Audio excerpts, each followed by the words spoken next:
Primeiro, boa noite, bem-vindo a todos à Academia Mineira de Letras. Peço desculpa pela minha voz, desculpa da virose e da secura. Primeiro eu queria dizer que para a Academia é muito bacana receber esse tipo de discussão aqui. Estou muito grata a todos pelo aceite do convite e dizer que essa iniciativa ela faz parte de um programa que chama Casa da Palavra, que é justamente um programa para discutir a interseção da literatura com as outras áreas. Então, nesse sentido, a gente não poderia deixar de discutir a interseção da literatura com a linguagem dos quadrinhos, que eu acho que é sensacional. A gente estava conversando há pouco, existem vários trabalhos acadêmicos e estudos sobre o assunto. Essa parceria, ela foi, esse evento, que são 3 dias, hoje, amanhã e quarta-feira, ela foi possível pela parceria com a Autêntica, com o Grupo Autêntica e com a Aliança Francesa. Não é da área da academia esse assunto, por isso essa parceria foi muito bem-vinda e eu gostaria de agradecer a Autêntica e a Aliança Francesa.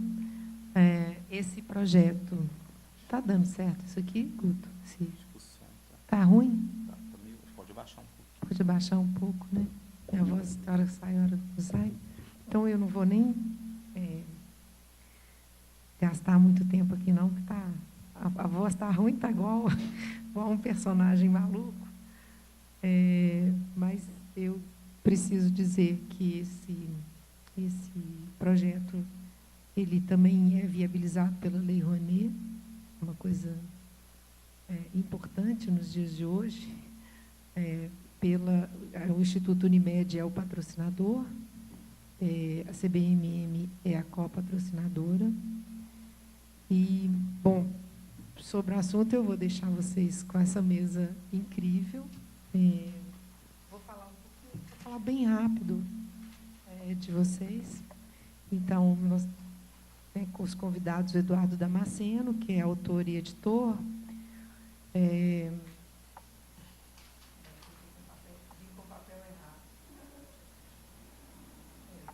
Então, Eduardo, se eu falar alguma coisa que não é, por favor, me corrija. Eduardo Damasceno é o... Oi? Se melhorar... Se melhorar, fica quieto, né? Claro. Eduardo Damasceno é autor e editor, co-criador, junto com Luiz Felipe Garrocho, do projeto Mundo Aberto e dos livros Achados e Perdidos, Cosmonauta, Cosmo e Quiral, isso. Trabalha no desenvolvimento de projetos gráficos, direção de arte para animação, é assistente de coordenação do FIC, certo? O Vitor, mas deixei de falar alguma coisa importante? O Vitor é formado em História e Cinema e Animação, mestre em Estudos Literários, com pesquisa sobre a mitologia grega e a obra infantil de Monteiro Lobato.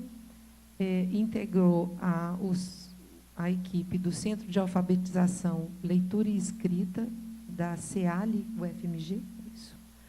Atualmente se dedica à pesquisa e produção audiovisual em novas mídias e trabalha no espaço do conhecimento.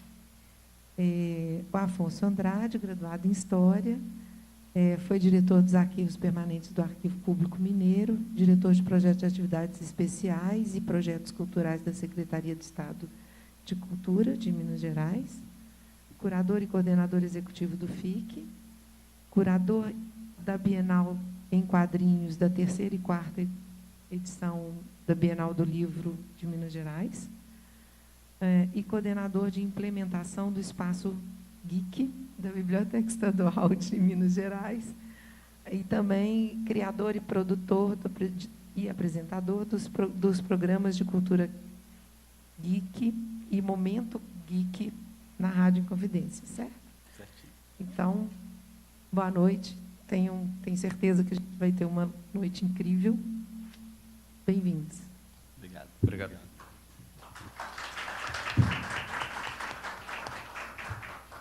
Bem, boa noite, gente. Muito obrigado pela presença de todo mundo. O que a gente vai fazer hoje é começar essa conversa sobre os diálogos possíveis entre literatura e quadrinho. É claro que essa conversa ela não vai terminar, acho que nunca.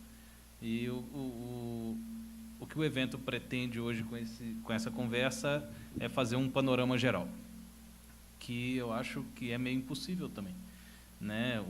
Acho que 3 pessoas fazerem um panorama geral sobre literatura em quadrinhos é meio complicado. Mas o que é possível é cada um dos dois apresentar o ponto de vista deles, e, nesse sentido, esse bate-papo vai ser organizado dessa forma, cada um vai ter meia hora para falar sobre o que entende como esses diálogos possíveis.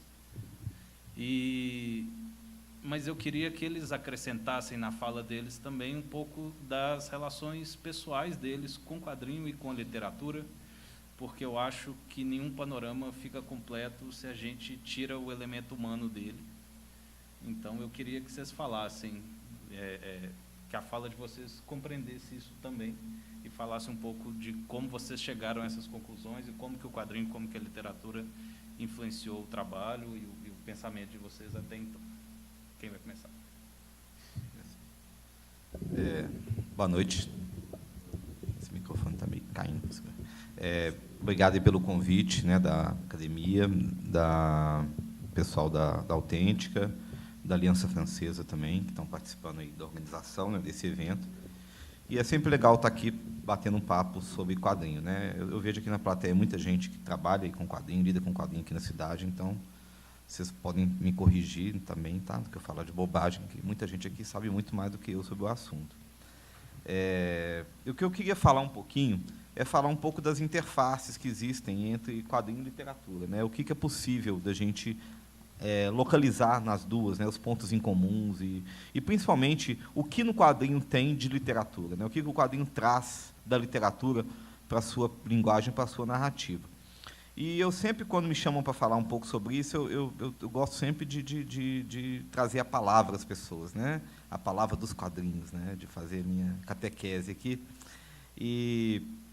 Porque existe uma posição muito, hoje, entre quem pesquisa quadrinho, quem trabalha com quadrinho, principalmente, né, acadêmico. Você tem hoje uma definição da linguagem do quadrinho acadêmica, que a distingue da literatura. Eu vou falar um pouquinho sobre isso, né?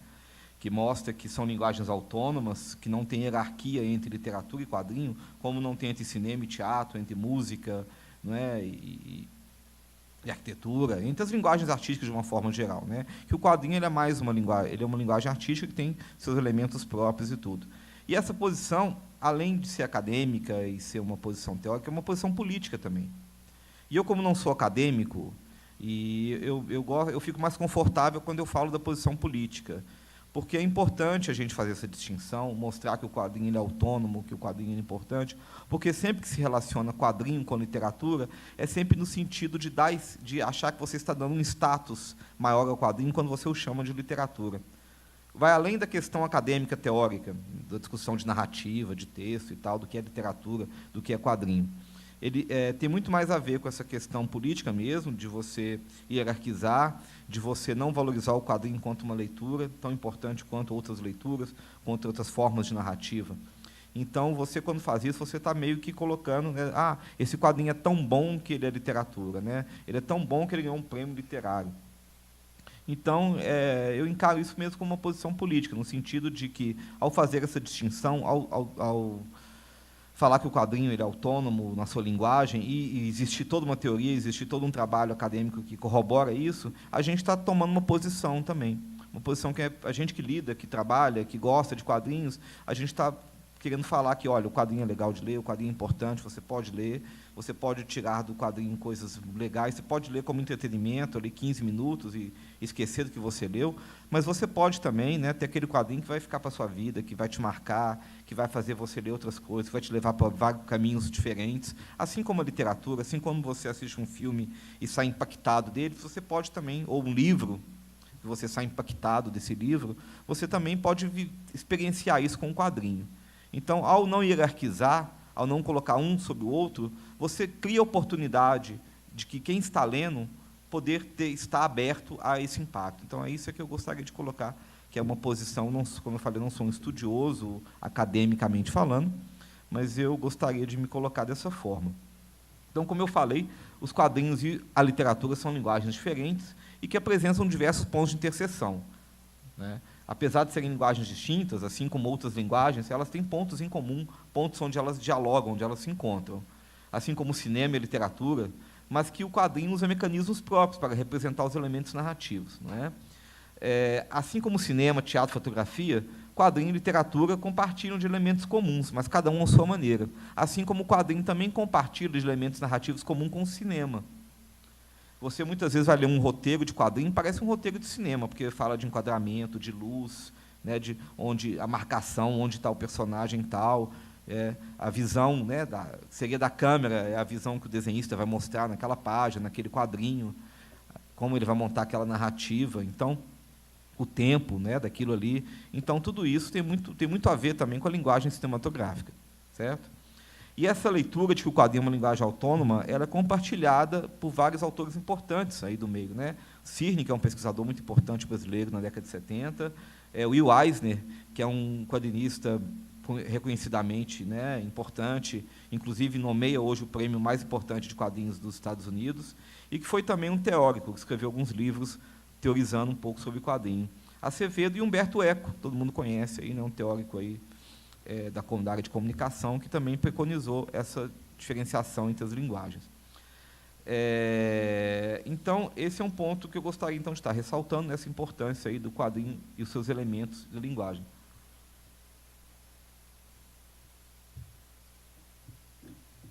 Como eu falei, existem pontos diversos de interseção entre as duas áreas, né, entre quadrinho e literatura, entre as duas linguagens. A gente conhece muito, por exemplo, as adaptações de quadrinhos, de literatura para quadrinho, e que ficaram muito conhecidos, principalmente no Brasil, a partir de 2006, né, mais contemporaneamente, porque, a partir de 2006, o Programa Nacional da Biblioteca da Escola, PNBE, passou, que é um programa do governo federal, que hoje está, acho que ele está suspenso, senão, né, não sei se chega a ser extinto, mas ele foi já suspenso. Já tem muito tempo que o governo não compra livros, mas o governo federal comprava livros para todas as escolas públicas do Brasil inteiro, sejam elas federais, municipais, estaduais. E, a partir de 2006, o quadrinho passou a ser incluído nessas compras. E o interessante é que a primeira inclusão dos quadrinhos tinha a ver com a questão da adaptação literária, né? Falava explicitamente no edital que, né, dos quadrinhos como adaptação literária. E isso gerou um boom aí no mercado de produções voltadas para adaptações de literatura para os quadrinhos, obviamente visando o edital, né, o edital do PNBE, mas isso acabou alastrando, acabou que visando também as compras das escolas, porque várias escolas, assim como municípios, estados, eles compram livros para as escolas sem o PNBE, né, compram independentemente, e também escolas particulares compram livros para suas bibliotecas. Então, com uma produção grande que foi gerada graças a esse edital, a gente fala, inclusive, que foi responsável aí por trazer meio que um renascimento do mercado de quadrinhos no Brasil, porque isso acabou gerando uma circulação, acabou gerando trabalho para quadrinistas, roteiristas, desenhistas, e as editoras passaram a se interessar, né, viram também que esses quadrinhos eles podiam ter algum sucesso nas livrarias, e isso começou, então, a gerar um mercado, gerar uma produção maior de quadrinhos, voltados não só para esse público inicial, que seria o público institucional, né, os governos, mas também passou a aumentar o número de quadrinhos, a presença dos quadrinhos, por exemplo, nas livrarias, que até então era um mercado muito voltado para a banca de revista e comic shops, né, e com a presença dos quadrinhos nas livrarias, a gente tem aí meio que uma mudança grande do mercado, do perfil do mercado brasileiro de quadrinhos, e o crescimento, né, da presença desse tipo de linguagem dentro das livrarias. Então, não só, como eu falei, não só institucional, mas as pessoas passaram também a ter um olhar diferenciado, a comprar quadrinho, não só aquela pessoa que era fissurada, o leitor de quadrinho, né? Eu estava até falando aqui um pouquinho antes sobre a questão do termo geek, e como que hoje, antigamente, não é, era coisa de nicho, né? Você consumir quadrinho, consumir cultura geek, nerd, era uma coisa meio de nicho. Hoje, não. Hoje, consumir esse tipo de produto é meio que quase o padrão.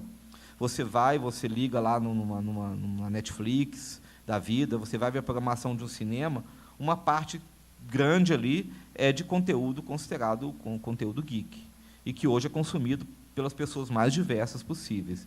Então, acho que o quadrinho também se beneficiou muito dessa diversidade de público que foi criado a partir daí. É interessante que essas adaptações, né, elas também, muita gente chama de tradução em quadrinhos, não de adaptação, por entender que você está traduzindo da linguagem literária para a linguagem em quadrinhos. Isso é muito importante. A gente vê muita adaptação de quadrinho ruim. Por quê? Porque não existe a adaptação, não existe a transposição ou a tradução. Muitas vezes o cara pega o texto inteiro do livro e soca ali num monte de balão, né, de diálogos ou de recordatórios, né, nas páginas e tudo. Chama uma pessoa que, muitas vezes, um ilustrador que nunca trabalhou com quadrinho, porque quadrinho não é ilustração, né, quadrinho é narrativa visual.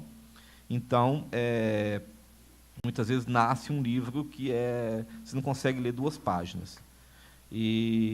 Então, a gente tem muito disso. Mas os quadrinistas que conseguem fazer essa tradução, a gente tem exemplos fantásticos aí de adaptações maravilhosas que conseguem realmente traduzir a literatura para a linguagem dos quadrinhos.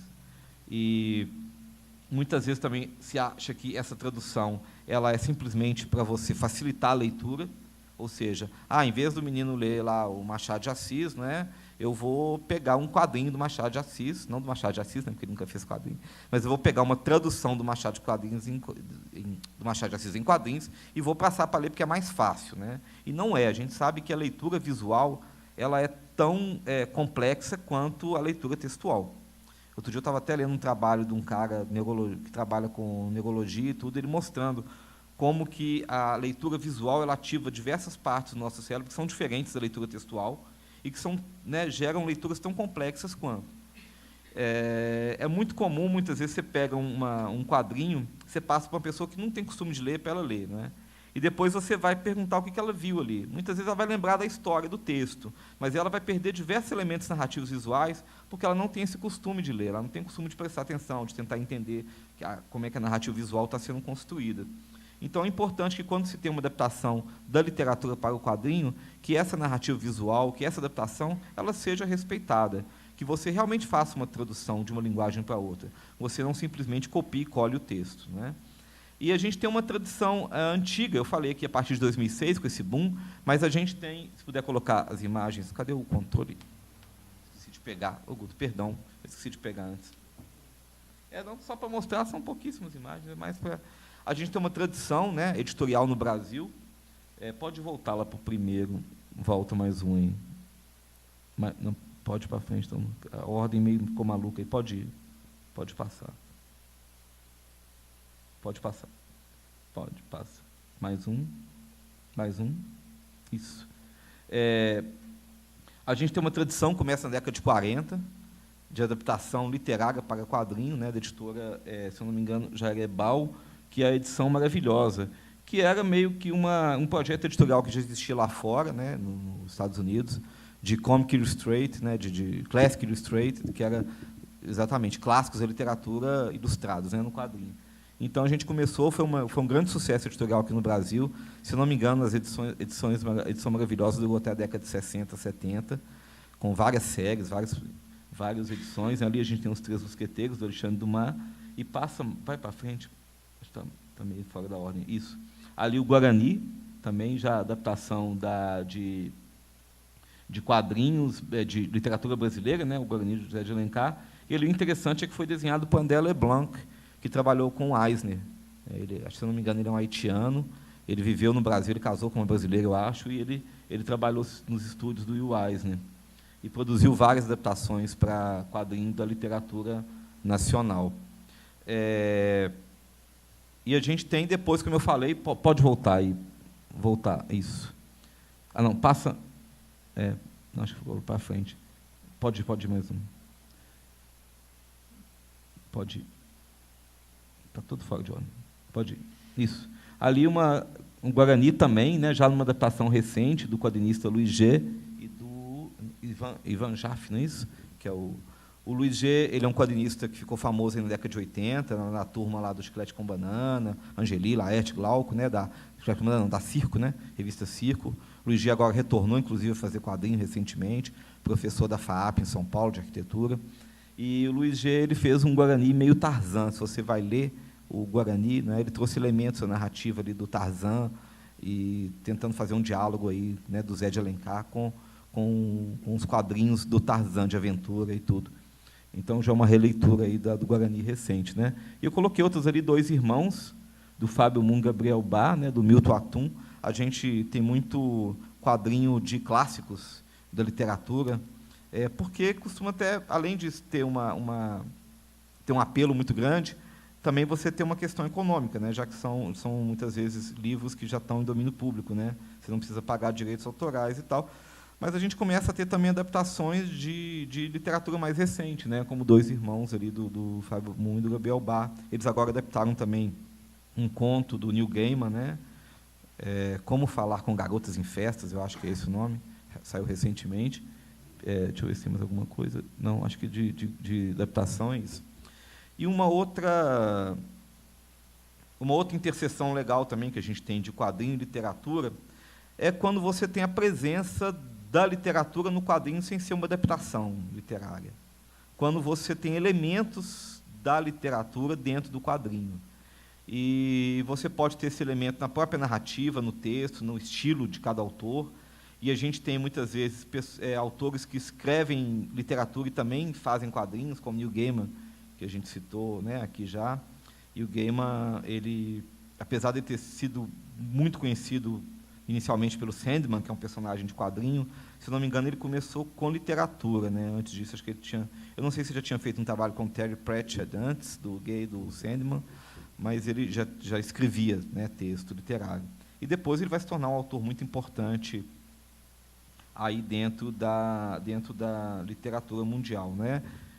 Ali também a gente tem um outro... E o Sandman é um quadrinho muito literário, é um quadrinho que traz literatura no texto, tem muita coisa de Shakespeare dentro de Sandman. O Shakespeare é um personagem do Sandman, né?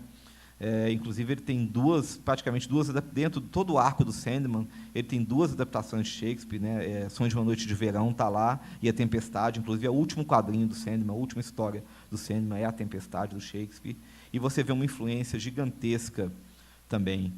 Outro autor, que até que eu não coloquei imagem ali, é o Mutarelli, que é um autor brasileiro, que tem uma influência literária muito grande no trabalho dele, e depois ele largou o quadrinho para escrever literatura, né? Então, essa interface está muito presente no próprio estilo do autor. Eu coloquei ali também Liga Extraordinária, do quadrinista inglês Alan Moore, que tem uma influência muito grande também da literatura. Ele pega personagens clássicos da literatura de terror, né, como o Médico e o Monstro, Frankenstein, e ele transforma o Drácula, né, do Bram Stoker, e ele transforma os personagens dessas histórias em uma espécie de supergrupo ali que vai lutar. E você tem vários elementos, tanto da própria história desses personagens, quanto da literatura. E, se não me engano, inclusive, o último livro dessa Liga Extraordinária, que é uma série de vários livros, o último quadrinho, inclusive, é sobre Harry Potter. Eu nem cheguei a ler esse último, mas eu sei que ele trata do Harry Potter. Então, há esse diálogo constante do Alan Moore com a literatura no trabalho dele. E existe um outro quadrinho muito interessante, mas que aqui no Brasil ele não teve uma repercussão muito grande, chama O Inescrito. Me falhou aqui a memória, o nome do autor, não coloquei ele ali. E O Inescrito, ele é um quadrinho que é sobre um rapaz que é filho de um grande escritor, que seria uma versão meio masculina da J.K. Rowling, é um cara que escreveu um personagem que é muito parecido com Harry Potter, é o pai dele. Depois ele vai descobrir um mistério ali no nascimento dele, da vida dele, o pai dele vai sumir e tudo. E o Inescrito é muito legal, que ele mostra um pouco, ele trata um pouco de um certo inconsciente coletivo, onde as histórias ficam. É como se o nosso mundo fosse moldado pelas histórias. Nós contamos histórias sobre o mundo, mas essas histórias que são contadas sobre o mundo, ela também molda o próprio mundo. Que é um pouco a ideia que o Neil Gaiman traz também, do Grant Morrison, que é um outro escritor de quadrinho com muita influência literária, traz, de que as histórias podem moldar o mundo. Se a gente contar uma história, né, repetidas vezes, ela vai ganhar tanta força que ela se torna praticamente real, ela se torna uma coisa materialmente existente. Então, esse conceito aí, né, existe um inconsciente coletivo onde as histórias estão e que, à medida que elas vão sendo contadas, elas vão se tornando reais. Que é um pouco o que o Gaiman traz também em Deuses Americanos, que é um livro dele, que até virou uma adaptação agora para a série de TV, onde ele mostra que os deuses eles só existem em função da fé que as pessoas têm neles, né? E quanto mais fé, quanto mais pessoas rezam, fazem sacrifícios, oram por aquele Deus, mais forte ele é. Então, ou seja, é a fé, né? As histórias sendo contadas é que moldam essa, já que o Deus ele tem uma influência direta na realidade. Então, as histórias são contadas sobre aqueles deuses, né? É que moldam a sua existência e a sua existência que vai nos moldar. Então tem essa questão bem interessante também. Tem quanto tempo ainda? Tá no tempo? 3 minutos. Então foi no tempo. E o Damasceno perguntou aí qual que é a minha relação com quadrinho e literatura, né?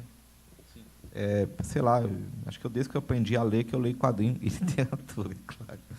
É difícil falar assim de um ponto onde isso se tornou algo frequente, né? Eu acho que estava até comentando outro dia com uma rede no Facebook, eu acho que eu tinha achado um livro daquela coleção da Brasiliense, Circo de Letras, que era uma maluquice, porque saía assim, desde literatura policial até livros, né, até literatura beatnik, e que isso foi muito importante para a minha formação como leitor, porque era uma coleção, mais ou menos, ali era fácil de você achar na biblioteca e tudo, e você ia pelo selo da coleção, e eu tive acesso a, né, desde Dashiell Hammett até Charles Bukowski e Marcelo Rubens Paiva, né, que Feliz Ano Velho, que foi um livro que me impactou muito, porque até então a gente lia, com 12, 13 anos, lia Machado de Assis, José de Alencar, e, sinceramente, com 12 anos aquilo, para mim, era um porre. Não, e apesar de eu adorar hoje Machado e tudo.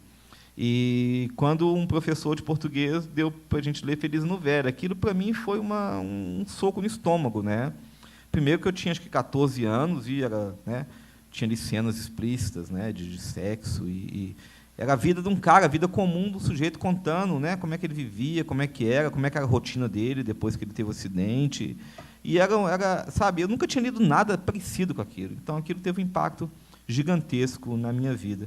E no quadrinho, que teve muito impacto, porque eu me tornei leitor de quadrinho mesmo, foi depois de adulto, que eu estava na universidade, quando caiu na minha mão os quadrinhos na época estavam sendo publicados os quadrinhos do Ronin, do Frank Miller. E aquilo também me trouxe um impacto visual muito grande, né? Eu falei, o que é isso aqui, né? E a revista Circo, a história Palhaços Mudos, do Laerte. Aquilo foi uma maravilha, porque mostrava que o quadrinho era uma narrativa visual, que não precisava de texto, e toda a revista Circo era maravilhosa, assim, né? Era uma contestação, era uma coisa muito diferente do que a gente estava acostumado a ler, a ver. Então, acho que esses foram, né, textos que trouxeram um impacto, acho que me impulsionaram como leitor, e são, até hoje, eu acho que são importantes para mim. Acho que é isso. Aí, deixo para a pergunta aí. Obrigado, gente.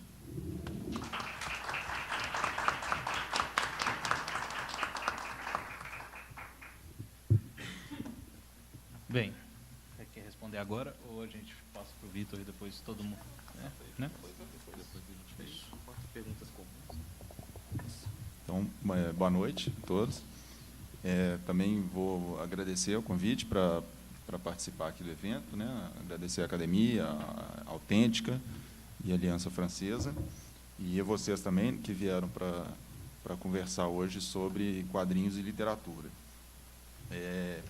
E aí, assim, eu vou, a princípio, só explicar um pouco o que é a perspectiva, acho que a contribuição que eu tenho, né, para essa conversa aqui.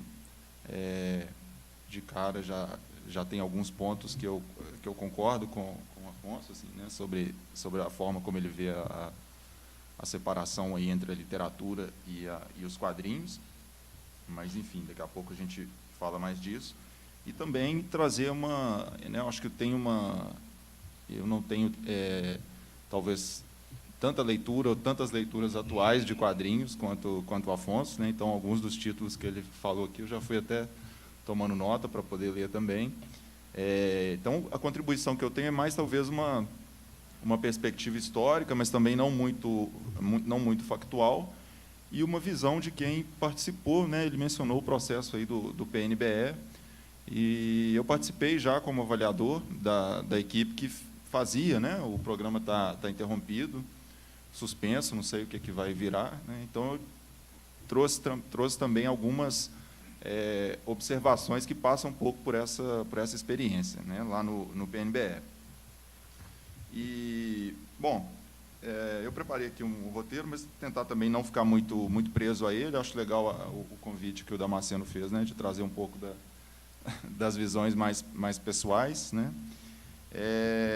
E aí, assim, eu me articulei um pouco para a gente pensar no que significa essa aproximação que hoje é tão discutida entre os quadrinhos e a literatura, né?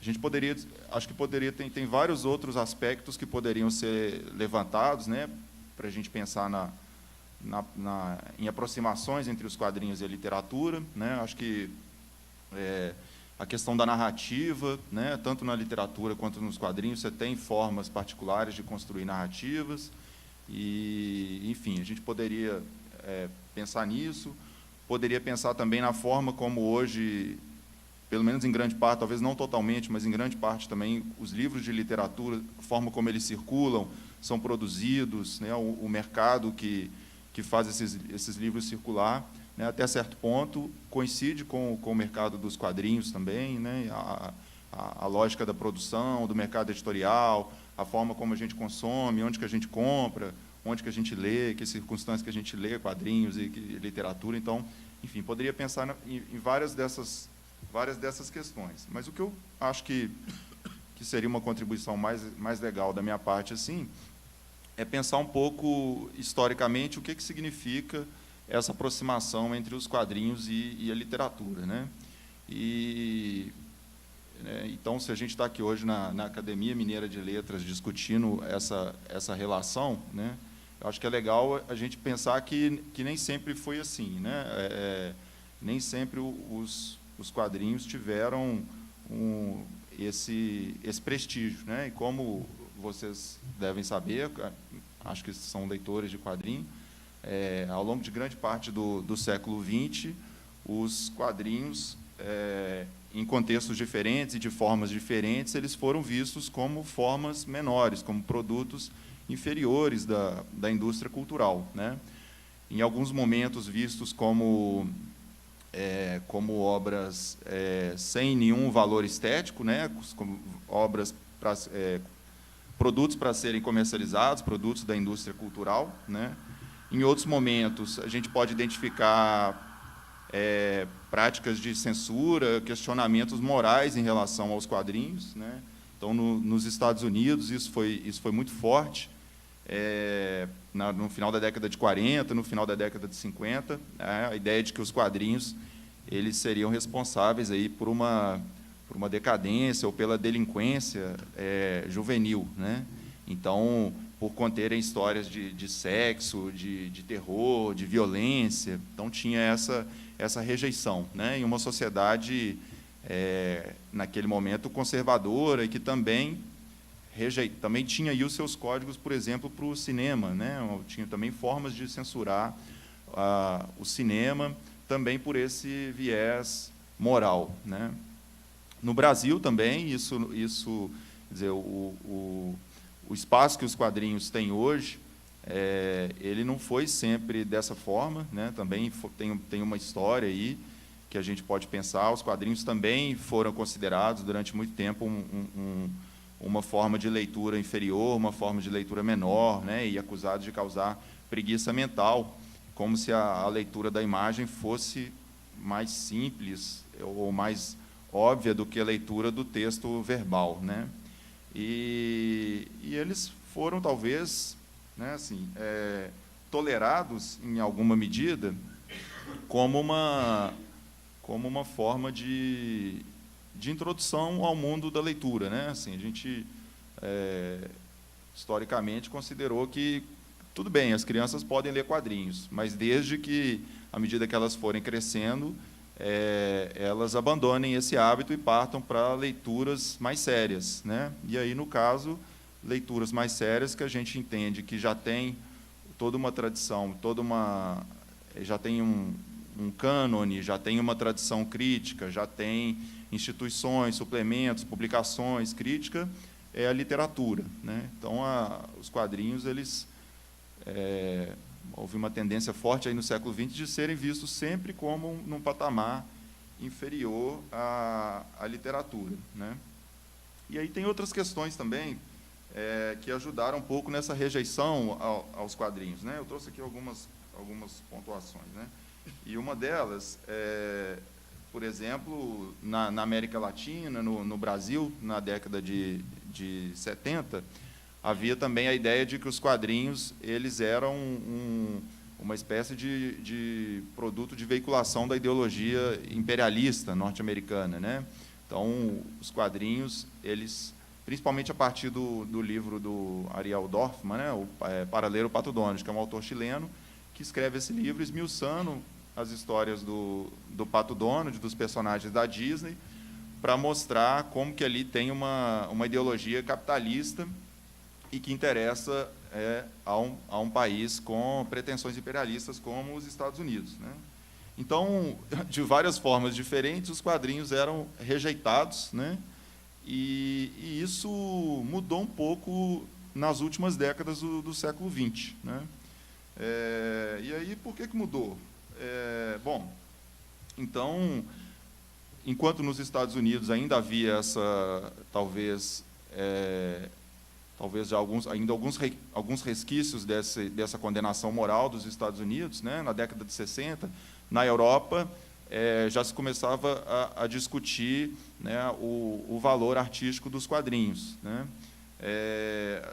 Na academia também começa a se aceitar, começa a se discutir o tema dos quadrinhos como um tema sério, né?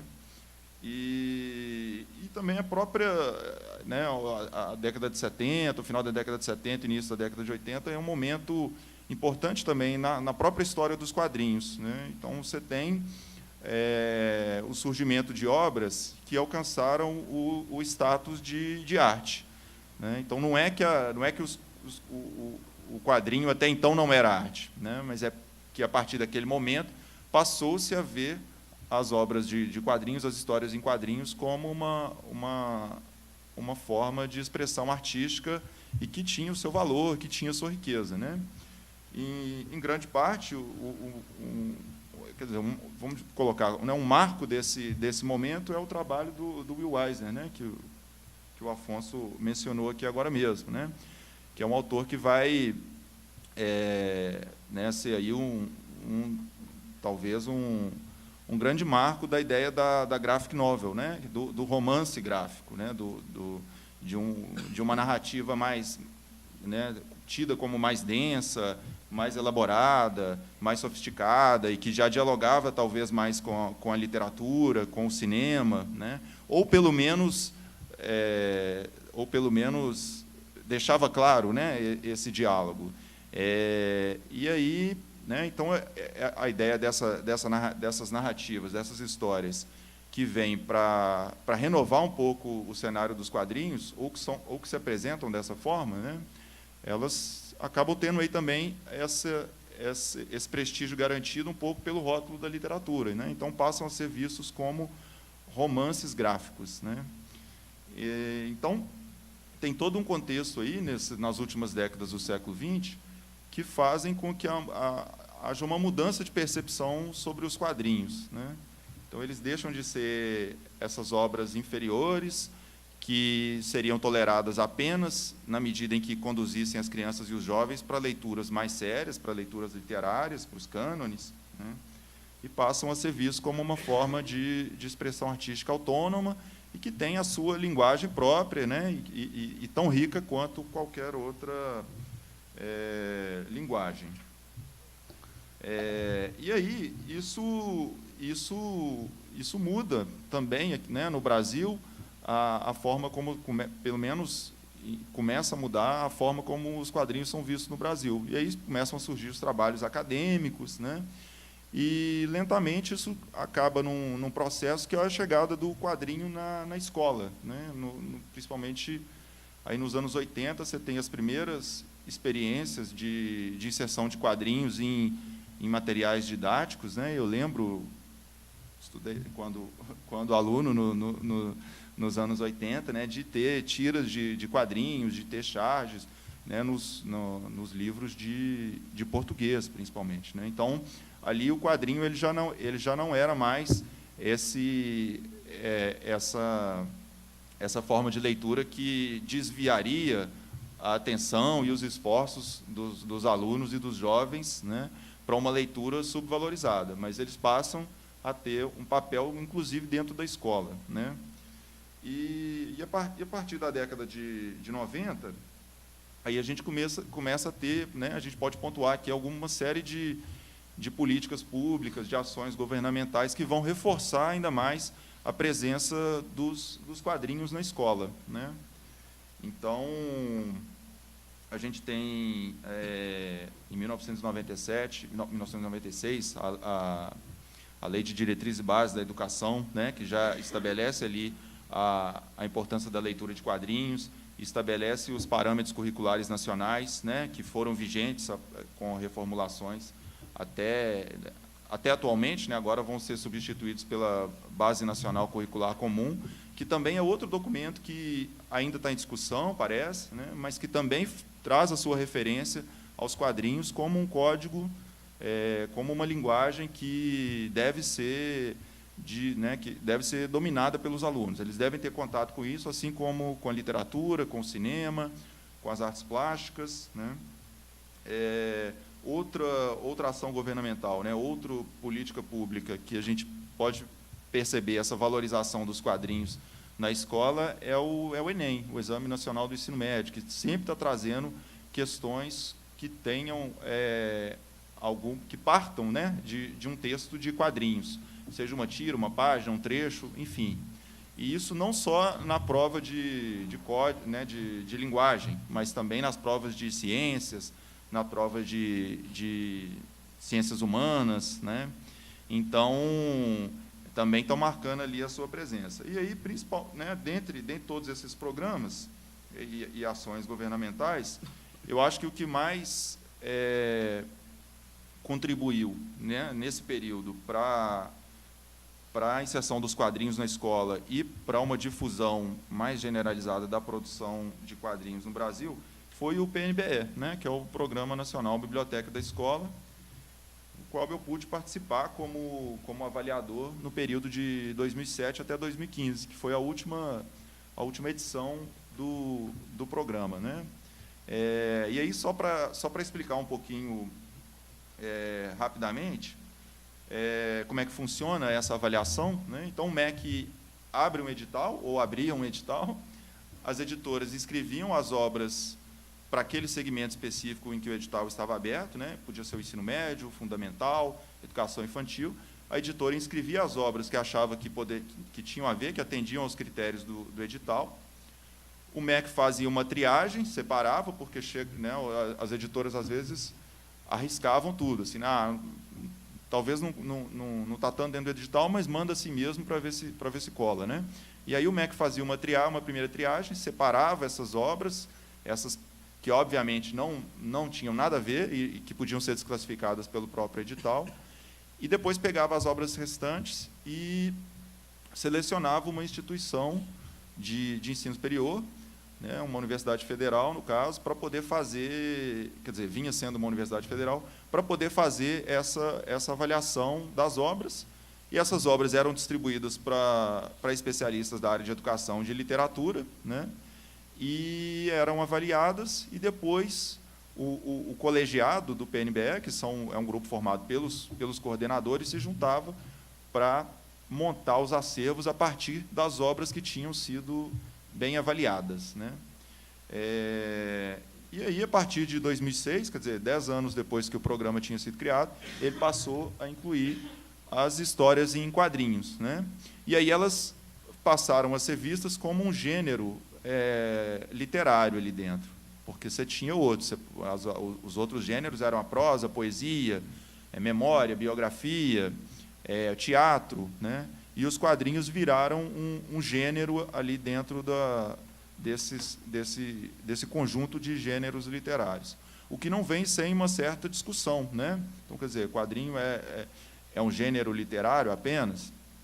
é um pouco complicado colocar dessa forma, né? Eu concordo com o Afonso quando ele coloca que quadrinho é quadrinho, literatura é literatura, né? Assim, podem ter pontos de interseção, mas a gente não pode, talvez, reduzir, né, ou entender os quadrinhos apenas pelo viés da literatura, né? Mas, de qualquer forma, nesse período em que se selecionou obras de quadrinhos, aí, né, tem uma visão otimista desse processo, embora ele ainda precisasse ser aprimorado, né? Então, houve aí, acho que principalmente durante os primeiros anos, né, houve mesmo um predomínio das adaptações literárias, né, e as editoras fazendo uma leitura do edital mais estrita, mais rígida, investiram nesse filão, né, para poder inserir as suas obras ali dentro, né? Mas, de qualquer forma, isso trouxe, eu acho, um estímulo para a produção de quadrinhos no Brasil, para a circulação, né? Muitos títulos bons, eu acho que surgiram nesse período. Então, eu tenho uma visão, embora eu entenda a crítica que é feita, né, a consideração de que os quadrinhos não são, quer dizer, os quadrinhos não podem ser só um gênero literário, né? Eu tenho uma visão, assim, otimista do saldo desse projeto, ainda mais agora que o programa está suspenso, né? Assim, então, quer dizer, foi um bom, talvez foi um bom momento, né? E aí, bom, eu não sei, tem muito, como é que está o tempo? Está tranquilo? E aí, enfim, todo esse movimento que acontece, né, dessa mudança da forma como os quadrinhos são vistos no meio acadêmico e como que eles são vistos pela sociedade e como que eles são inseridos na escola, eu acho que isso passou muito por essa aproximação com a literatura, né? Então, reconhecer os quadrinhos como um gênero literário ou como algo que poderia ser trabalhado numa aula de português, numa aula de redação, né? Isso acabou contribuindo para a inserção dos quadrinhos na escola, né? Então, eu acho que aí a gente tem que pensar também, né, quer dizer, por que a gente quer quadrinhos na escola? E eu concordo também que a resposta não pode ser uma resposta pragmática, utilitária, né? Assim, nós vamos colocar quadrinhos nas escolas porque as crianças vão tomar gosto pela leitura e vão depois ler obras literárias, né? Eu acho que elas têm que ler quadrinhos para ler quadrinhos também, né? Então, assim, eles não podem ser só uma porta de entrada para outros tipos de leitura, né? Então, eu não tenho nada contra a ideia de que quem lê quadrinho na infância vai se tornar um leitor de literatura no futuro, né? E aí, pensando nas experiências pessoais, isso foi um pouco do que aconteceu comigo, né? Assim, eu lembro de criança de ler muito revistinha da Turma da Mônica e os personagens Disney da Editora Abril, e, enfim, acho que aquilo ali foi o meu primeiro contato, assim, meu primeiro envolvimento com a leitura, né? E também não tenho nada, às vezes tem algumas pessoas que têm uma rejeição contra a chegada dos quadrinhos na escola, a escolarização dos quadrinhos, que talvez possa trazer, dependendo da forma como são trabalhados, uma leitura já fechada, né? Um professor que vai conduzir uma leitura dos quadrinhos e que vai explicar que isso é assim por causa disso, né? E não vai dar muita liberdade para os alunos. Eu não vejo, né, problema exatamente nessa chegada dos quadrinhos na escola, né? Desde que não seja apenas esse uso, assim, né? Desde que eles sejam valorizados enquanto uma linguagem artística que tem muito para contribuir para a ampliação de referências culturais gerais dos alunos, né?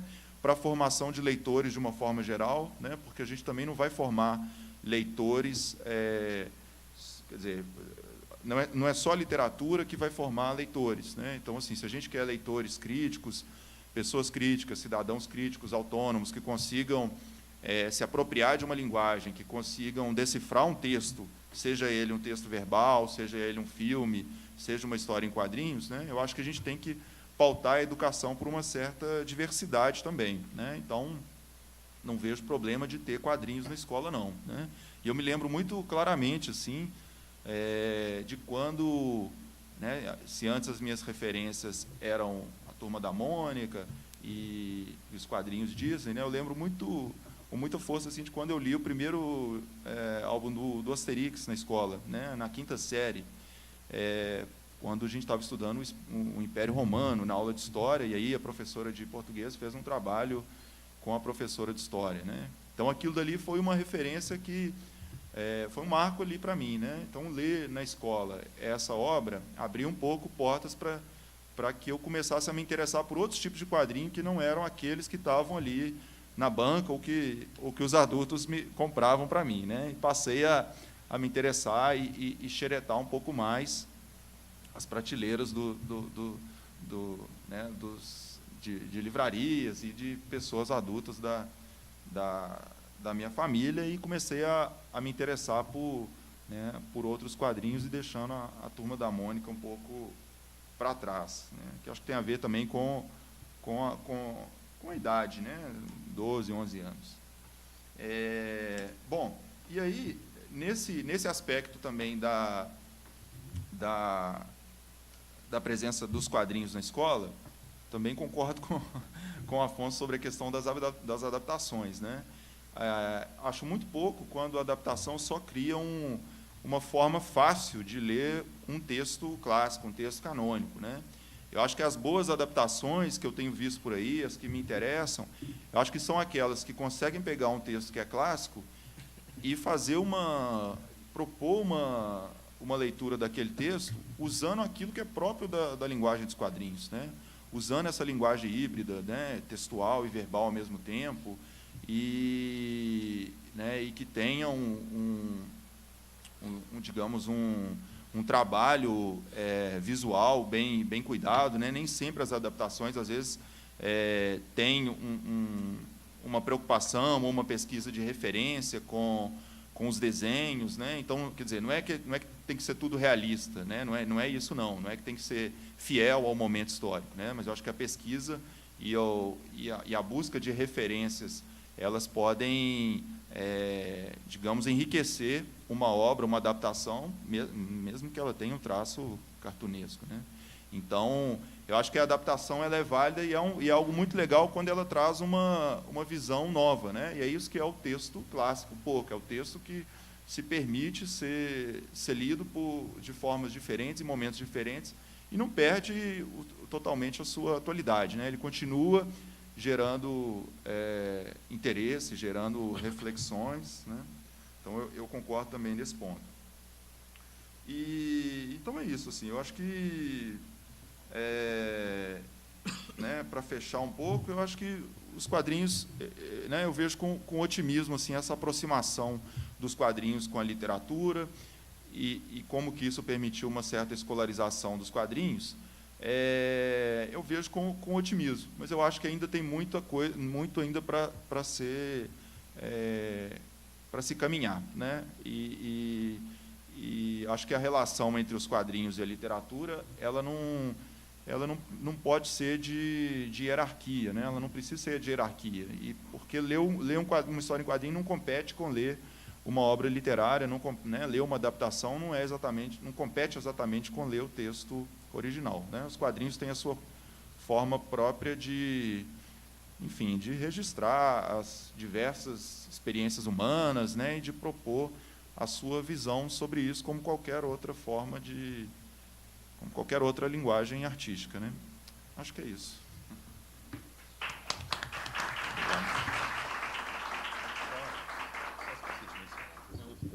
Eu só esqueci de mencionar uma imagem que estava ali, que é o trabalho da Luca Fage, que está aqui com a Bruna Vieira, onde, a partir de memórias da Bruna, que é uma escritora, né, mas não são memórias que ela escreveu, que ela publicou em livro, né, memórias dela, da adolescência dela, a Lu faz uma tradução em quadrinhos, né? E até uma palavra que eu esqueci de mencionar, que é muito legal, que o poeta Haroldo de Campos, que ele falava que ele não traduzia, né? Ele fazia transcriação. Ele falava a importância do tradutor em ser um criador também. Eu acho que a Lu faz isso muito bem com o trabalho da Bruna e como é que ela transcria essas memórias para a linguagem dos quadrinhos, e é muito legal também. E um outro que eu não falei, que é o da Marciana, que está aqui na mesa, que ele fazia um trabalho, né, que é os quadrinhos rasos, lá com o Luiz Felipe Garrocho, onde havia uma subversão do texto, né? A narrativa visual que eles faziam do quadrinho, eles pegavam letras de músicas e eles subvertiam o texto na narrativa visual. Então, a letra da música diz uma coisa e a narrativa visual que eles faziam, né, numa coisa meio semiótica ali, ela subvertia o sentido do texto. Então, isso também é um uso, né, da literatura nos quadrinhos, esses dois casos aí. É só para lembrar isso. Bem, já vou abrir para perguntas, mas eu queria só, rapidinho, que vocês comentassem uma coisa, que é, numa entrevista, o professor Otávio Aragão, que é da UFRJ, que é doutor em artes visuais e é professor, acho que na Faculdade de Letras lá. Ele foi perguntado sobre se existe uma supervalorização do naturalismo e do realismo na literatura brasileira, e se isso criava uma dificuldade para outras correntes literárias se desenvolverem no Brasil. E a resposta dele foi que essa supervalorização é notória e já periga invadir o universo das HQs. Já invadiu muito tempo. Eu tenho que ser imparcial, não, peraí. Isso acontece porque a definição de literatura, de acordo com ele, tem se apoiado na construção dos personagens em detrimento das peripécias, do plot ou até das narrativas. Ou seja, se esses elementos atrapalham ou se sobressaem ao desenvolvimento dos personagens, a obra é considerada subliteratura. Eu achei muito interessante, assim, não necessariamente concordando ou não, mas eu achei muito interessante essa visão dele, porque se a gente for considerar assim, a partir do momento que a gente vê o quadrinho como gênero, ele já cai completamente como para a subliteratura, né? Porque ele se apoia muito na narrativa e no desenvolvimento visual da coisa. Eu queria saber de vocês, porque os dois comentaram sobre como que obras chegaram a vocês de uma forma que fez aquilo ser acessível. Ou seja, uma professora de história e uma de português que mostraram uma coisa que naquele momento era interessante. Um professor de literatura que entregou um texto que naquele momento era interessante. Como que a gente pode trabalhar essa noção dentro dos quadrinhos? Como que a gente pode tentar sair da ideia? Porque com literatura existe a interpretação de texto. Então, assim, a gente leu José de Alencar no ensino médio. José de Alencar, que era um autor que escrevia como... e escrevia, ele se dizia um autor que escrevia entretenimento, né, que ele era um autor, eles se consideravam um autor pior, mas que outros melhores viriam, mas ele estava criando leitores e as pessoas eventualmente iam agradecer ele por isso. Mas e quando a gente estuda ele no ensino médio, a gente estuda fazendo uma interpretação de texto, né, é o início do nosso desenvolvimento como leitores ali. Mas de quadrinho isso não existe. O que existe de estudo de quadrinho na escola, o que eu tive, foi isso, de analisar o texto daquele quadrinho. Vocês veem uma possibilidade de trazer essa noção de interpretação de texto, mas interpretação de imagem para o ensino de quadrinho? Como que isso poderia se tornar acessível, não só nas escolas, mas para as pessoas que leem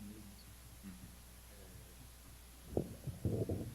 Bem, o que você falou, sim, eu acho que tem muito a ver. Inclusive, eu costumo dar oficinas para professores sobre quadrinhos, e a oficina era focada justamente nisso, no que o professor Valdomiro Vergueiro, está fazendo aniversário hoje, inclusive, é um professor importante, um pioneiro na pesquisa de quadrinhos no Brasil, lá da USP, e o Valdomiro ele fala que é preciso ter uma alfabetização de quadrinhos para os formadores, né, de professores e mediadores de leitura, né, como a gente chama hoje, o pessoal de biblioteca, né, o professor, educadores. Então, quando a gente vai dar oficina para professores, onde a gente mostra um pouquinho da linguagem do quadrinho, não é o que eu falei aqui um pouquinho, só que, né, mais destrinchado, cada elemento e tudo, a importância da leitura visual, os elementos que compõem a metalinguagem, como no quadrinho isso é importante, né, como a própria construção narrativa, a própria construção do quadrinho, os elementos que constroem um quadrinho, eles são elementos narrativos também, né? O recuado, o balão, a cena do quadrinho, aquilo ali pode se transformar no elemento narrativo. A forma como se desenha o céu, o chão, né, ele pode ser desenhado realisticamente, mas ele pode ser um elemento para a narrativa, que contribui para a narrativa, onomatopeia, tudo isso. Então, quando a gente mostra isso, é meio que abrir um mundo para a pessoa, né? Até então, ela lia quadrinho como ler o texto. Como eu falei aqui no início, você dá um quadrinho, uma Turma da Mônica, tá? E olha que a Turma da Mônica tem muita metalinguagem, né? Você dá um quadrinho da Turma da Mônica para uma pessoa que não tem costume de ler, um adulto, e pede para ele te falar o que tem ali, possivelmente ele vai te contar o que está no balão. Ele provavelmente não vai perceber, muitas vezes, elementos narrativos visuais que estão presentes ali e que constroem a história também. Pode ser que você entenda a história só lendo os balões, mas se você aprender aqueles elementos narrativos visuais, vai ficar muito mais legal. E eu não sei se hoje, eu acho que hoje talvez o pessoal mais jovem, aí, o que vem depois do millennial, hein? Já tem pós-millennial, né? A geração dos anos 2000, está chegando agora nos seus 20 anos, né? Talvez eles tenham mais condições de compreender os elementos visuais do que nós, por exemplo. Porque nós somos frutos do texto. Na nossa escola, eu sou mais velho que os dois aqui, tá? Mas não sei se eles pegaram um pouco isso também. Mas a gente é filho de uma escola focada na leitura textual. Nunca na minha escola a pessoa veio com lê esse quadrinho aí. Não tinha isso. E eu acho que não só a presença do quadrinho, como o Vitor falou, do PNBE, mas a leitura visual hoje, por exemplo, meme. O que é o meme, se não história em quadrinho? O meme é uma charge, é um cartoon. Ele é leitura visual. Você não consegue entender o meme só lendo o texto do meme, consegue? Não. Você tem que entender que elemento visual que está ali naquele meme que vai fazer graça naquilo ali. Senão você não compreende. Estou fazendo uma coisa meio simplista aqui, mas eu acho que a gente tem que aproveitar que a gente tem jovens e crianças hoje que têm uma maior compreensão da narrativa visual para que a gente possa aproveitar isso e levar a linguagem dos quadrinhos. Talvez seja importante também formar o professor, formar o educador, o mediador de leitura, para que ele possa entender esses elementos que vão além como você falou, da narrativa realista e tudo, né? E compreender esses elementos. A gente também está meio que no império também do personagem. Por quê? Porque o personagem é importante porque ele vai virar a franquia, né? Ele vai virar o jogo, vai virar o boneco que vai ser vendido na loja. Então, tem que ser o foco ali naquele personagem. Mas eu acho que sim, está muito quadrinho legal aí que traz elementos maravilhosos para você analisar, ficar ali perdido nas páginas, horas e horas e horas e horas. Então, eu acho que é isso, fazer essa alfabetização visual, né? Essa alfabetização em história em quadrinhos, eu acho que é o caminho. Eu também acho que sim. Eu acho que da mesma forma que a gente aprende a dominar o código escrito, né? Também acho que a gente tem que ser ensinado a entender o código visual, né? E aí eu acho que é possível e que é importante, sim, né? Que esse trabalho, né? Já que os quadrinhos estão chegando na escola ou chegaram durante um período, por iniciativa governamental, é importante que a forma de utilização do quadrinho na escola não seja pragmática e não seja também fechada na interpretação correta, né? Assim, chegar com um questionário sobre a obra. Eu acho que, tudo bem, pode ter o questionário, mas que não seja só uma forma de ter um gabarito para todas as interpretações, né? Então, eu acho que é possível, sim, e acho que é possível em outros aspectos, em outras áreas também, né? Na área do audiovisual, que eu também tenho interesse, do cinema. Eu acho que isso tudo é possível aprender, né? A ler um filme, a ler um texto, a ler quadrinhos, né? E essa, curiosamente, é uma reclamação, né?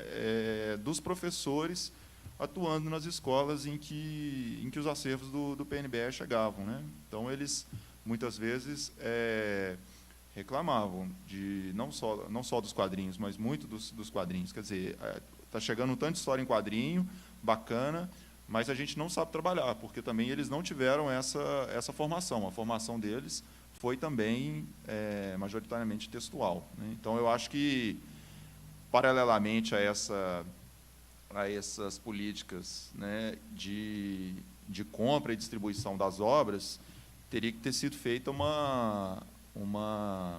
um trabalho mais amplo de preparação, né, das escolas para onde esses quadrinhos, no caso, né, mas para os acervos em geral, estão chegando. Então, eu acho que é importante, sim, né, desde que não seja essa leitura fechada, encerrada naquilo que o professor pensa.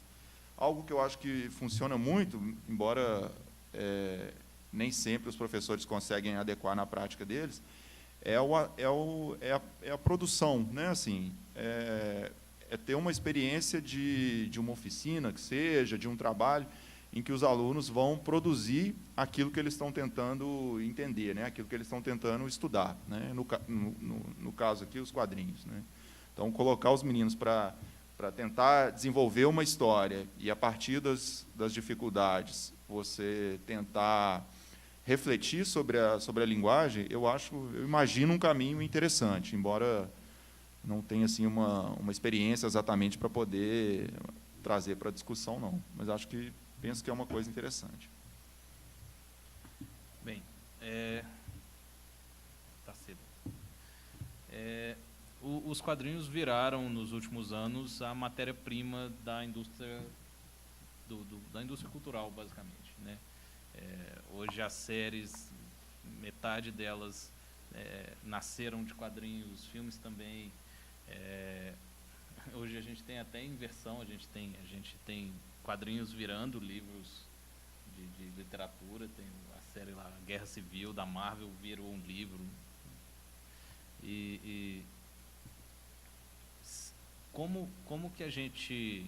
não sei como, mas queria que a gente conversasse um pouco sobre esse papel de matéria-prima, se ele está fechado nele mesmo, se é possível sair disso, se é possível, através desses diálogos com as outras mídias, enaltecer o quadrinho, não enaltecer, mas chegar com o quadrinho em outros lugares onde ele seja autossuficiente e não só uma matéria-prima para a indústria cultural. Eu estava conversando com o Sam Hart, que é um quadrinista, ele é britânico, mas ele está desde os 10 anos de idade no Brasil. Ele publicou um quadrinho chama Atômica, que virou filme agora, né? Nem chama Atômica, acho que Atômica é o título em português, né? Mas virou um filme com a Charlize Theron e tal. E a gente brincava lá falando assim que hoje, acho que no quadro de empregos para roteirista lá em Hollywood, acho que vem primeiro assim, né? Continuação de filme, né? Nova franquia, adaptação de alguma coisa e, por último, história original, né? Então, acho que hoje o roteirista que escreve história original em Hollywood ele deve estar passando fome, porque a gente tem visto meio que a coisa que se chama viés de confirmação, né? Que é a coisa de você apostar naquilo que já é sucesso, mesmo que seja em outra franquia. Muitas vezes isso dá com os burros na água, né? A gente vê muita coisa que é adaptada, que é um sucesso na sua linguagem original, mas que, quando vai para o cinema, é uma coisa execrável. Haja visto praticamente todas as adaptações de videogame que existem, né? Não sei se alguém tem algum exemplo bom aqui, mas eu não conheço nenhum exemplo. Quem está no Netflix é ótimo, vejam dublado. Eu acho que não tem uma adaptação de... Porque de cinema para videogame é até explicado, porque os caras têm que fazer o game assim, no cronograma mínimo, né? Porque quando o filme fecha roteiro, está todo finalizado e tal, mas a adaptação para o cinema de game geralmente é horrível. E quadrinho tem variado muito, né? A gente tem desde coisas maravilhosas, excelentes, até também coisas horríveis. E qual foi a sua pergunta mesmo? Eu me perdi. Se esses diálogos com as outras mídias não seriam uma possibilidade de, eventualmente, o quadrinho poder chegar até as pessoas sem ser um subproduto. É uma discussão complicada, viu? Daria uma noite inteira aqui, porque me parece que, em termos comerciais, vamos pegar o mainstream, né? Marvel, DC e tal, me parece que não existe uma repercussão tão grande do que acontece no cinema, que o público que é gerado com os filmes da Marvel, esse público não vai lê os quadrinhos da Marvel. Pode ser que tenha um boom ali, né, em alguma coisa. Por exemplo, o Pantera Negra, que era um personagem pouca gente conhecia, né, digo assim, fora do leitor ficcionado, ou mesmo o Homem de Ferro, né, não era um personagem tão conhecido. Mas isso não reverte num aumento de leitores daquele quadrinho. Parece que não é uma conta assim, muito certa. Pode ser que sim, até porque o Homem de Ferro cresceu muito no papel dele nos quadrinhos, mas não é uma conta tão certa. Olha, é difícil, viu? Não sei se a gente tem essa resposta, não. Acho que você, quando cria um público, né, para aquele personagem, para aquela história, talvez se você conseguisse fazer algo em conjunto, né, você fazer um quadrinho que ele faça parte, uma transmídia, né, um quadrinho que converse com aquela história, que não seja necessariamente uma adaptação, né, e seja um complemento, o que, por exemplo, o Star Wars fazia muito, né, a George Lucas fazia muito, né, a gente, até pouco tempo atrás, Star Wars tinha 6 filmes, não é isso? Tinham 3 filmes até não muito tempo atrás, até o início dos anos 2000, né? Então, o que se mantinha ali? Se mantinha por quê? Porque o George Lucas ele franqueou ali uma série de subprodutos dos filmes dele e que dialogavam entre si, né? Videogame com literatura, com, sei lá, RPG, com quadrinho.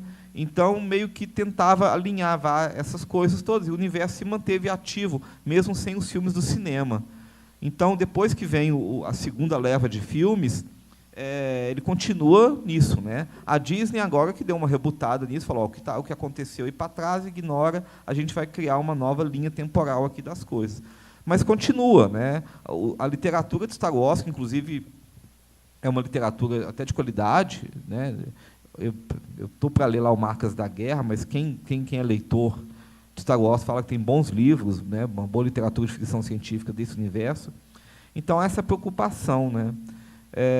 Mas eu não sei, cara, eu não tenho muita essa resposta, não, viu? Uma pergunta capciosa e difícil de responder.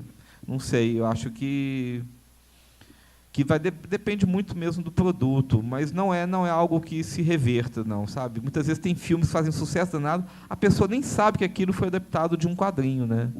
Eu não sei, por exemplo, se a Darkseid, que publicou Atômica, se ela vai vender muito em função de ter virado um filme de relativo sucesso agora. Até porque o quadrinho é muito diferente do filme, né? O quadrinho é preto e branco, ele tem um ritmo lento, enquanto que o Atômica é um filme de ação, de, né, porradaria ali e tal. Então, é uma pergunta complicada. Acho que eu também não sei muito responder essa pergunta, não. Eu não sei, eu não acompanho tanto essas adaptações, né, no caso pro cinema, né, esse diálogo entre o cinema e entre o cinema e os quadrinhos,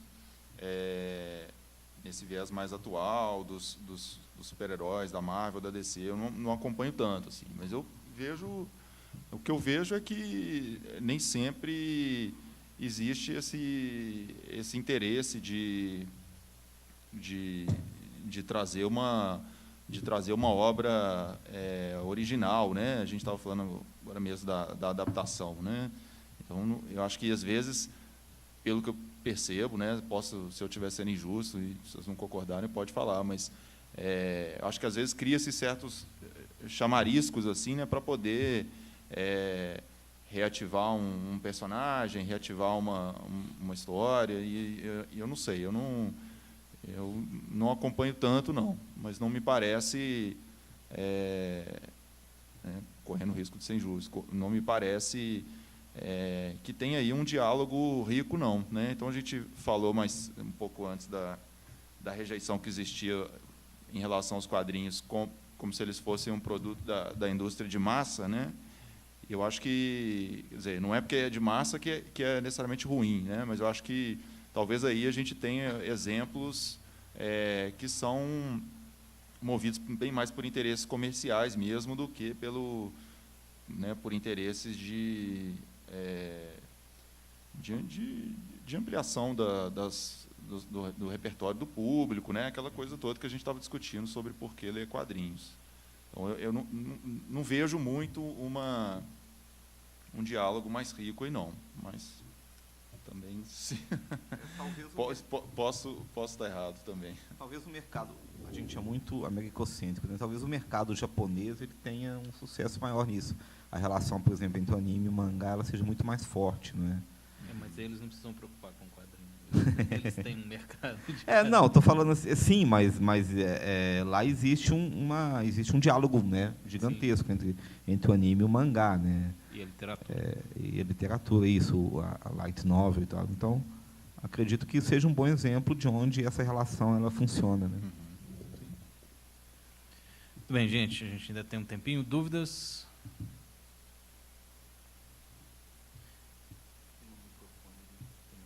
Vai chegar até vocês.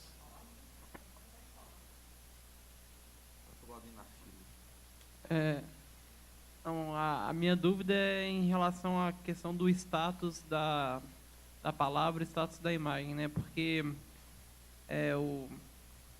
dentro da academia, por exemplo, o primeiro exemplo que eu fui ver agora de uma tese de doutorado feita em quadrinhos foi o Desaplanar, né, do Nick Suzanes, até que foi lançado agora pela Veneta.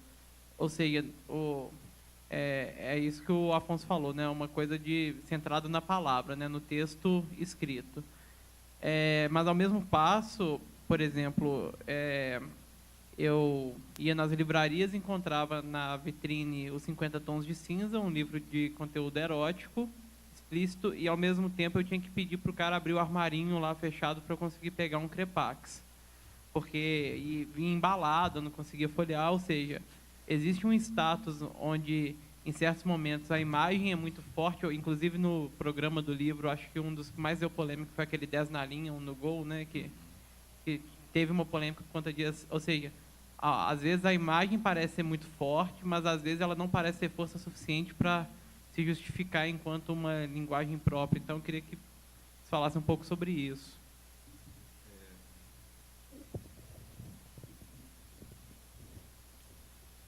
A questão aí acho que a imagem ela é muito forte, né? Se você dificilmente, porque isso acontece quando os pais dos alunos pegam, né, o quadrinho. Não é o aluno que vai lá e fala: nossa, que absurdo isso aqui, né? Geralmente o aluno ele vai se interessar por diversos motivos por aquele livro, ele vai levar para casa, vai ler, o pai e a mãe vai ver, não concorda com aquilo ali, independente do motivo de concordar e tal, e vai levar aquilo para a escola e aquilo vira um escândalo, né? Como você acabou de citar o livro aí lá do São Paulo, da seleção da compra do governo do estado, se não me engano. Dificilmente você vai ver, sei lá, o menino vou ler Capitã Jaré do Jorge Amado, né? E ele vai ler, e a não ser que ele leia em voz alta para a mãe, para o pai dele, dificilmente alguém vai falar: nossa, Jorge Amado, até porque as pessoas não sabem o que o Jorge Amado escreveu, né? Então, é o que aconteceu agora com o Queer Museu, né? É isso, é imagem, né? Você vai lá, tira uma foto, né, de um close, de um quadro, uma imagem, um negócio desse tamanhozinho, e transforma aquilo num escândalo, né? Você tira do contexto. E então tem esse problema mesmo do entendimento.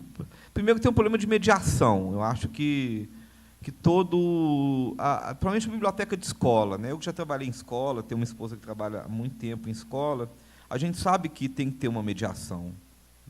É o mesmo caso do Monteiro Lobato, né? Toda aquela polêmica sobre Monteiro Lobato. Tudo isso tem a ver com mediação. Acho que nenhum livro deve ser... até que minha esposa fala isso, ela é até mais radical do que eu nisso. Ela fala: nenhum livro deve ser deixado... todo livro deve estar ao alcance das crianças. Certo? Ninguém tem que ser impedido de pegar, de ler nada. Mas é legal ter uma mediação. Essa mediação... A escola pode ter esse papel, o professor, a pessoa da biblioteca, ela pode fazer essa mediação. Olha, vamos conversar, se está interessado nisso, por quê e tal. E talvez falte também conversar com os pais. Eu não sei se as escolas, por exemplo, promovem uma visita à biblioteca, quando, né, sei lá, chama os pais da turma, vamos visitar a biblioteca, olha, acontece isso, a gente esse ano quer ler e tal. Então, talvez falte mesmo esse diálogo, esse entendimento, mas, infelizmente, isso sempre vai acontecer, né? Essa força que a imagem tem, que ela carrega, né, de estar ali, você não precisar até porque a gente tem muito analfabetismo funcional, né? Então, muitas vezes, infelizmente, a gente tem um número gigantesco de analfabetos funcionais no Juca. O secretário de Cultura, né, o Juca Ferreira, falava isso outro dia. Ele até falou um número assim, impressionante de analfabetismo funcional que você tem no Brasil. Eu não me lembro agora do dado. Mas que talvez a imagem, mesmo você tendo dificuldades em ler aquela imagem, mas se você tem ali um desenho explícito, né, de uma pessoa, de uma mulher, de um homem pelado, num quadrinho, aquilo ali vai ter um destaque. Se a pessoa muitas vezes não consegue, né, ler e compreender melhor. Então, eu acho que talvez se trabalhar melhor, como a gente falava aqui, né, de formar o professor, de você não só comprar o livro para a escola, mas você dar oficinas, dar cursos, não só de quadrinho, de tudo, de literatura. Olha, o que é isso que tem aqui, entendeu? Até pode evitar. O problema do 10 na área ou no gol foi justamente esse, foi a falta da comissão que escolheu a obra. Não era uma obra para crianças de 8, 9 anos, como ela foi comprada. É quadrinho, é desenho, está valendo, né? Quantas vezes eu já tirei na Livraria Leitura, aqui de BH, eu já tirei acho que era o Habib, estava na sessão infantil de criança lá, entendeu? Para quem não sabe, Habib é um quadrinho de um escritor americano, né, Craig Thompson. Estava lá na sessão infantil, que é um quadrinho que tem cenas, né, de sexo e tudo. Mas é desenho, então vamos colocar aqui na sessão de criança, né, infantil. Então, falta mesmo a informação. Acho que é isso aqui que é o mal de tudo. Eu acho que falta informação, essa mediação é bem-vinda, né? Eu acho que, às vezes, predomina um pouco a ideia de que a leitura que a gente faz das coisas, dos textos, ela é passiva, né? Que basta você ver uma imagem de nudez ou de sexo, que aquilo ali imediatamente está introjetado na sua cabeça e você vai, né, não vai mais controlar seus impulsos, né? Então, gosto também dessa lembrança do Afonso, né, da exposição do Queer Museu, né? Quer dizer, não é porque tem algo que é um conteúdo adulto, né, que está exposto, que isso vai provocar todos esses efeitos que as pessoas imaginam, né? A leitura que a gente faz das coisas, ela é ativa, né? Então, você não absorve simplesmente, né? A gente não absorve as coisas que estão sendo mostradas para a gente. A imagem tem essa força, né? Ela já diz muito assim de cara, né? Ao contrário da literatura, mas tanto na literatura quanto nos quadrinhos ou nas artes visuais, a gente tem um papel ativo na leitura. Você vê, interpreta aquilo de acordo com as suas referências, né? E eu acho que a mediação é um pouco isso, é trazer referências para você poder ler, né? E nesse sentido também entender qual que é o lugar de cada uma dessas obras, cada uma dessas peças, né? Então tem coisa que não é para criança, não foi pensada para criança. Teve uma outra obra do PNBE, há mais tempo, que teve problema, foi Um Contrato com Deus, do Will Eisner, né? Questionado também nesse sentido, de pedofilia, de violência, né? E uma obra que tinha sido selecionada para o ensino médio, mas alguém viu na biblioteca e questionou que não poderia ser para criança, mas não era exatamente para criança, né?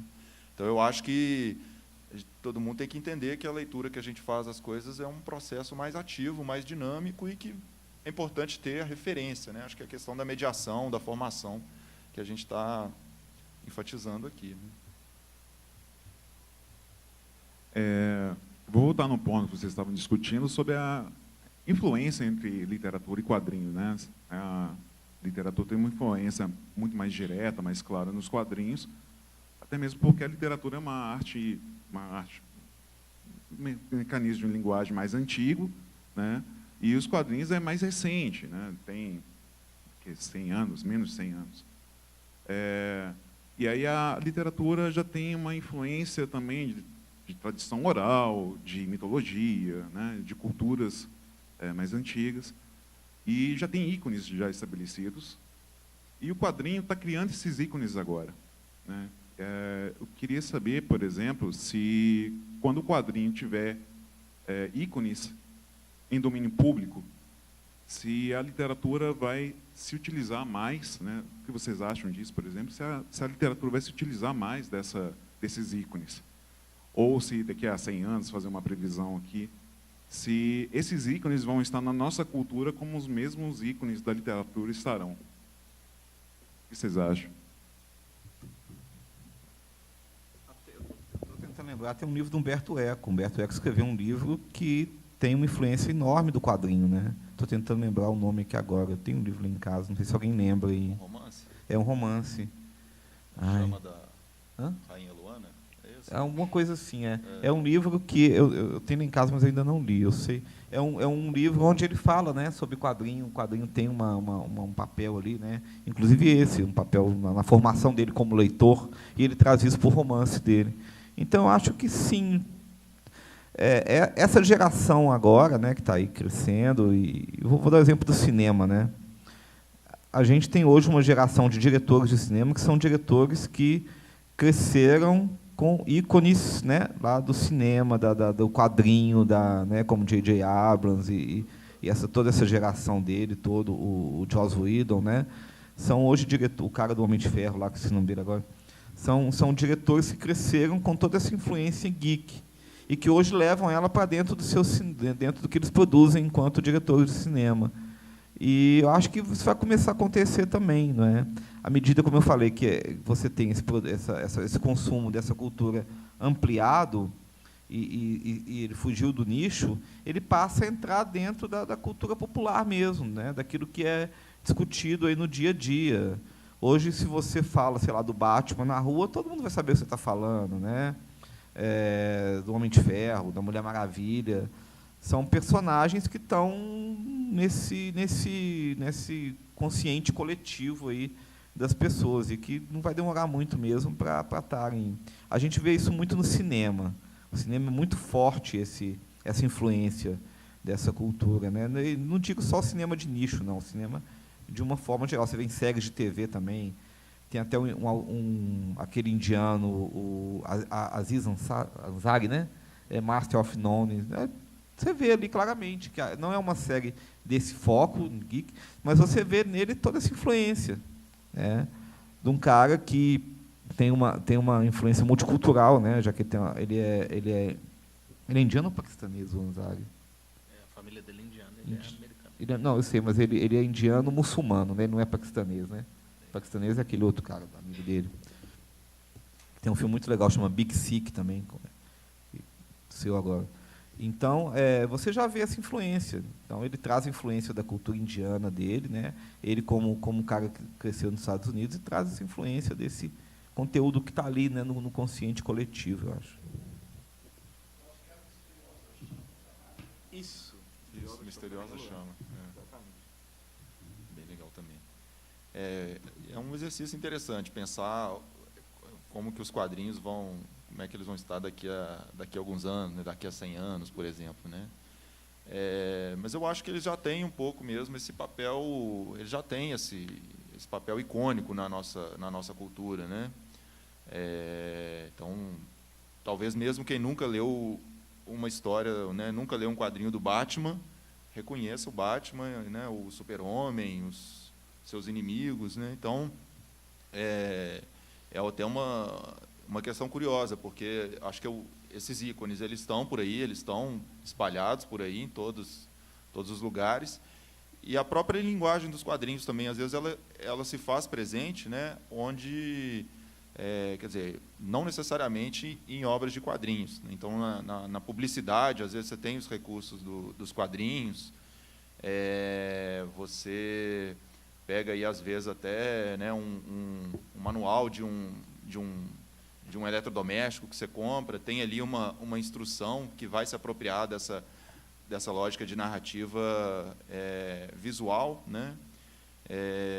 Materiais didáticos, né, que usam ali um balãozinho, uma coisa do tipo, ou diferenciam as suas sessões por tipos diferentes de balões. Então, eu acho que os quadrinhos eles já estão por aí, assim, né? Mesmo onde eles não estão, mesmo onde as revistas, os álbuns, as histórias não estão, a linguagem dos quadrinhos, eu acho que ela já está presente, né?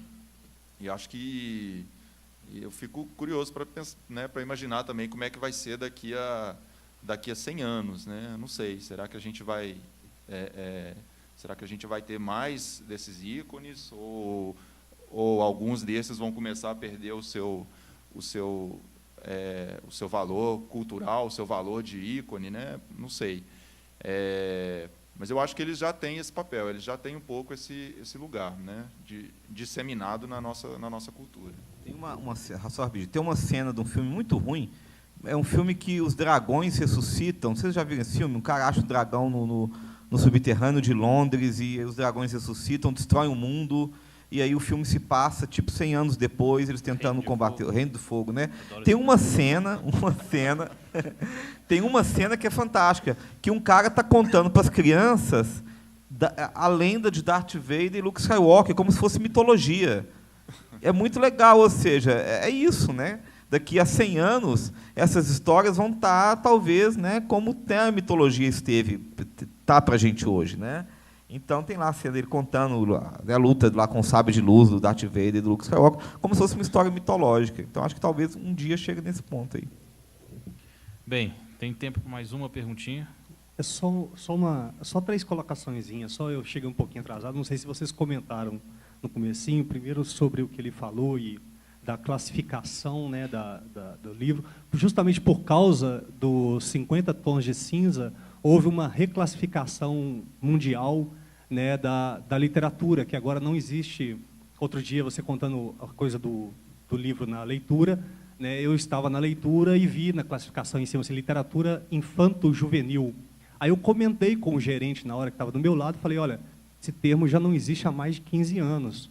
Né? Hoje é literatura infantil e juvenil. E agora, coisa de uma semana atrás, justamente por causa dos 50 tons de cinza, houve uma rediscussão mundial e vai mudar a classificação da literatura, que agora será novo jovem, jovem e novo jovem adulto. Não haverá mais é exatamente isso. E não haverá mais aquela coisa de literatura infantil, literatura juvenil, não.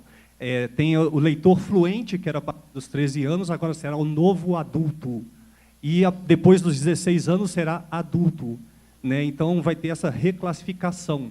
Isso provavelmente vai cair nos quadrinhos também, por causa do ISBN e tal. E outra coisinha, no comecinho, não sei se vocês falaram do Prêmio Jabuti, que incluiu agora, parece que esse ano, né, os quadrinhos. Né? E eu li há 2 semanas, talvez isso não vai render o assunto, mas só para fazer uma complementação.